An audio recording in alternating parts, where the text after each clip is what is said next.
Good evening, welcome to GLCIS के online platform और MCQ series में आप लोगों का फिर से स्वागत है।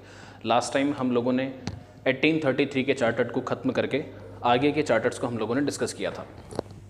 उस कड़ी में हम लोगों ने 1853 और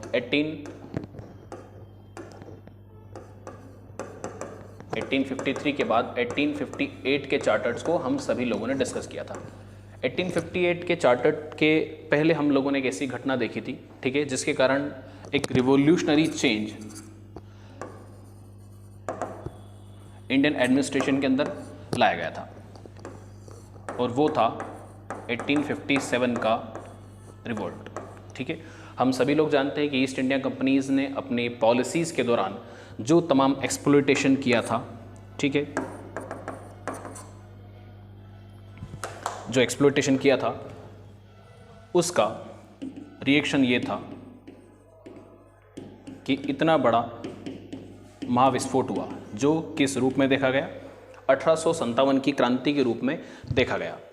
ठीक है, आगे इसी पर और इस कारण ब्रिटिश पार्लियामेंट ने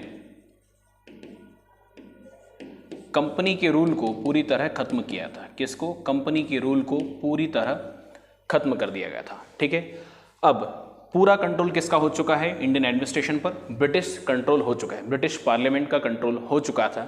ठीक है, इसलिए इस क्वेश्चन को तो हम डिस्कस कर चुके थे कि संघीय न्यायालय फेडरल कोर्ट कहाँ बनेगा। तो आपका फेडरल कोर्ट, आपका जो अधिनियम होगा वो होगा 1935 का और जो ईयर होगा वो 1937 का। ठीक है, नेक्स्ट कड़ी में हम लोग देखेंगे आपका भारतीय परिषद अधिनियम।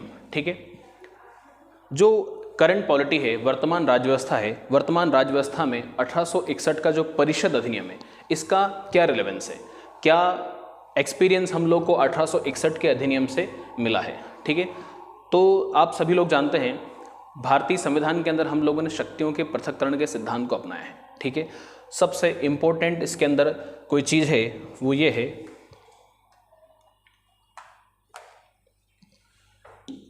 सेपरेशन ऑफ पावर की थ्योरी हम सभी लोगों ने पढ़ी है।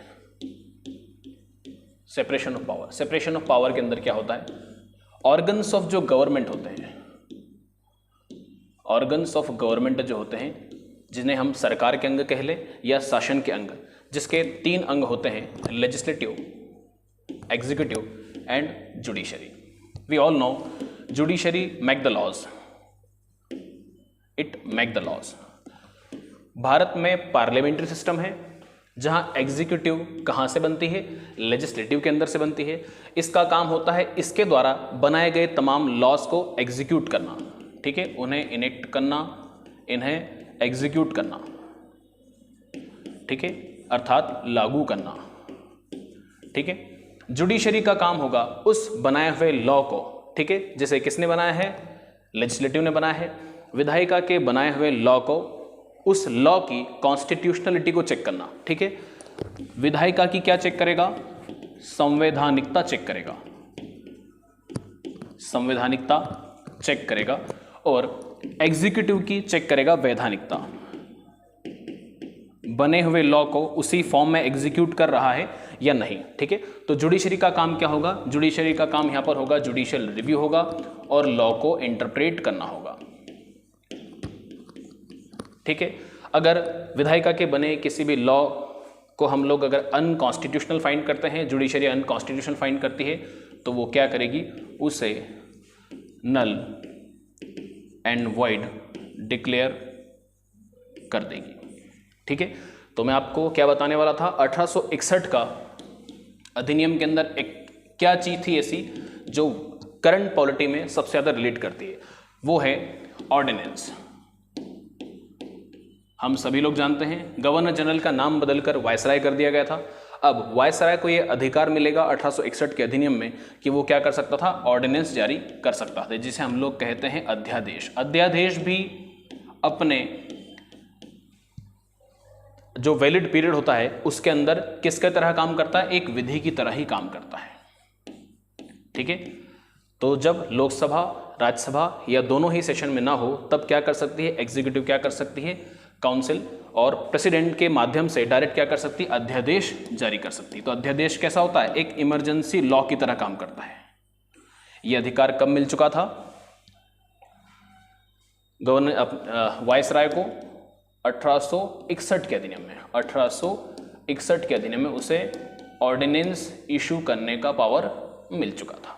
ठीक है, फिर इस पर्टिकुलर एक्ट के अंदर हम लोगों ने देखा था कि जो मेंबर्स थे आपकी एग्जीक्यूटिव काउंसिल के अंदर, जो मेंबर थे वायसराय की, उसकी संख्या बढ़ाकर कर दी गई थी 5। ठीक है, और कंपलसरी जो 5th मेंबर रहेगा वो कैसा होगा, लॉ का नॉलेज रखने वाला व्यक्ति होगा। कैसा व्यक्ति होगा, विधि वेदता होगा, लॉ का नॉलेज रखने वाला होगा, विधि वेदता, विधि का ज्ञान रखने वाला व्यक्ति होगा। वायसराय को ये अधिकार मिलेगा यहां पर कि वो अपनी एग्जीक्यूटिव काउंसिल में क्या कर सकता है, मिनिमम 6 और मैक्सिमम 12 मेंबर्स क्या कर सकता है, मिनिमम 6 और मैक्सिमम 12 मेंबर्स रख सकता है। कंडीशन यहां पर ये होगी कि हाफ ऑफ द काउंसिल्स कैसी हो, नॉन गवर्नमेंट हो। ठीक है, गैर सरकारी कैसे सदस्य हो, गैर सरकारी सदस्य हो। और इन्हीं गैर सरकारी सदस्यों के माध्यम से पहली बार भारतीयों को विधि बनाने में क्या मिलेगा, उनका भी कंट्रीब्यूशन अब भारतीयों का भी होगा, किसमें, विधि को बनाने में। ठीक है, इस अधिनियम का सब एक और इंपॉर्टेंट चीज है जो करंट पॉलिटी के अंदर भी हम सब लोग को देखने को मिलता है, वो क्या है, मिनिस्ट्रियल सिस्टम। कैसा सिस्टम, मिनिस्ट्रियल सिस्टम, जिसे हम लोग क्या कहते हैं, पोर्टफोलियो सिस्टम भी कहते हैं। क्या कहते हैं, पोर्टफोलियो सिस्टम, मंत्रिमंडलीय व्यवस्था, जिसे डिपार्टमेंटल सिस्टम भी हम लोग कह सकते हैं, विभागीय व्यवस्था भी हम लोग इसे कह सकते हैं। ठीक है, ये इसकी इंपॉर्टेंट पॉइंट्स थे। एट लास्ट हम लोग इसकी एक और विशेषता देखते हैं कि 1861 के अधिनियम में हम लोगों ने अभी तक देखा था कि ब्रिटिश पार्लियामेंट अब क्या करी थी, सेंट्रलाइजेशन को ज़्यादा से ज़्यादा बढ़ावा दे रही थी, क्योंकि ईस्ट इंडिया कंपनी की जो पॉलिसीज थी उसके एक्सप्लोटेशन के कारण इंडिया के अंदर 1857 जैसी क्रांति हो गई थी। अब तमाम चीज़ें क्या कर रही थी, वो सेंट्रलाइजेशन कर रही थी। तो इस परिषद अधिनियम में सेंट्रलाइजेशन से हम लोग देखेंगे कि थोड़ा सा चेंजेस दिखाई देगा, ये डिसेंट्रलाइजेशन को बढ़ावा मिलेगा। यहाँ पर कैसा मिलेगा, डिसेंट्रलाइजेशन को बढ़ावा मिलेगा। केंद्रीकरण से ये लोग किधर विमुख होंगे, विकेंद्रीकरण की तरफ, विकेंद्रीकरण की तरफ। ये हुआ आप लोग का 1861 का परिषद अधिनियम। ठीक है, वापिस हम लोग आते हैं। ये हो गया आपका 1861 का परिषद अधिनियम। अगली कड़ी में हम इसके आगे का अधिनियम डिस्कस करेंगे। Thank you.